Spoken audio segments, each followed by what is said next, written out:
사랑하고 존경하는 도민 여러분, 한한수 부의장님과 선배 동료 의원님 여러분, 송화진 지사님, 김승환 교육감님, 관계 공무원 여러분, 사랑하는 완주군 제2선거구 두세훈 의원입니다.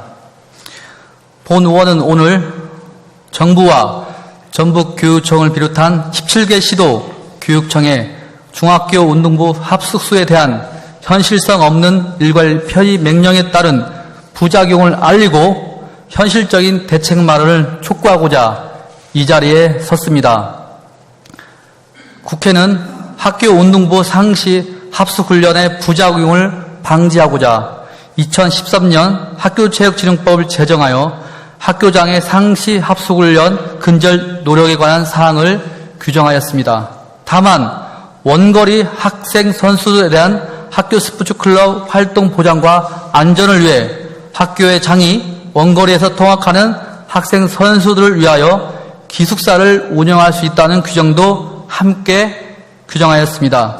그러나 문화체육관광부와 전북교육청을 비롯한 17개 시도 교육청은 학교체육진흥법상 명시된 원거리 통학 학생 선수에 대한 배려 없이 합숙소 폐지 권고안과 폐지 명령만을 시달했습니다.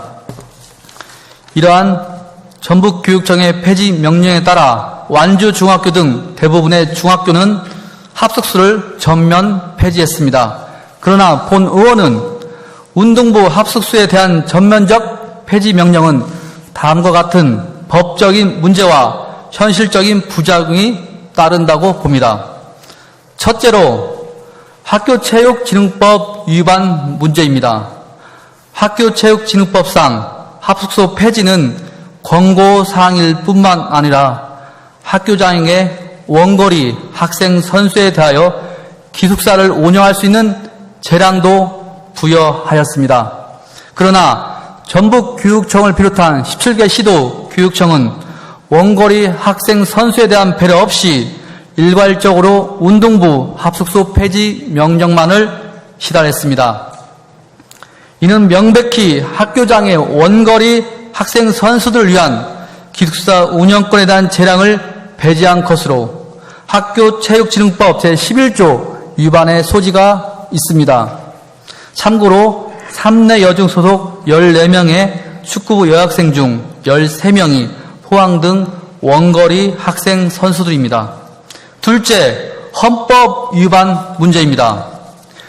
정부와 전북교육청을 포함한 17개 시도 교육청은 중학교 내 운동부 합숙소에 대하여만 폐지 권고 및 폐지 명령을 하고 용복중학교 등 일반 학생 기숙사에 대하여는 허용하는 차별을 하고 있습니다.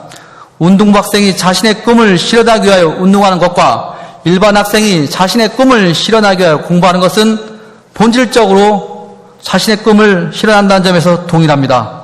정부와 전북교육청 포함 17개 시도 교육청이 이와 같이 본질적인 사안에 대하여 합리적인 이유 없이 차별하는 것은 헌법 제11조 평등권 침해의 소지가 있습니다. 셋째, 운동부 합숙소 전면 폐지에 따른 현실적인 부작용입니다. 이미 합숙소가 폐지된 중학교의 경우 원거리 학생 선수들이 학교 근처 원룸을 임시 합숙소로 이용하고 있는 것이 현실입니다. 원거리 학생 선수들이 학교 밖에서 합숙하고 있어 관리자의 부재 등으로 더 큰 위험에 노출되어 있습니다. 또한 현재 가장 시급한 것은 3내 여중 운동부 합숙소가 2월 25일 폐지될 예정인데 원거리 여자 축구 학생 선수들에 대한 거주 공간이 마련되어 있지 않다는 점입니다. 합숙소가 폐지된다면 당장의 거주 공간을 사설 원룸 등으로 이주해야 할 상황입니다. 특히 이 학생들은 어린 여자 선수여서 범죄에 노출될 위험도 큽니다. 사랑하고 존경하는 김승환 교육감님, 충남의 강경여자중학교와 포항의 항도중학교 경우 여성 코치를 기숙사 관리자로 하는 등 학교체육진흥법 제정 취지에 부합하게 원거리 학생 선수들을 위한 기숙사를 운영하고 있습니다. 전북교육청도 이제라도 학교체육진흥법 제정 취지에 부합하여 원거리 학생 선수를 위한 기숙사 운영 정책을 시행해야 합니다. 이제 건강 단계인 여자축구 꿈나무들이 계속 꿈을 꿀 수 있도록 제도 개선 해주시기를 간절히 부탁드리며 발언 마치겠습니다.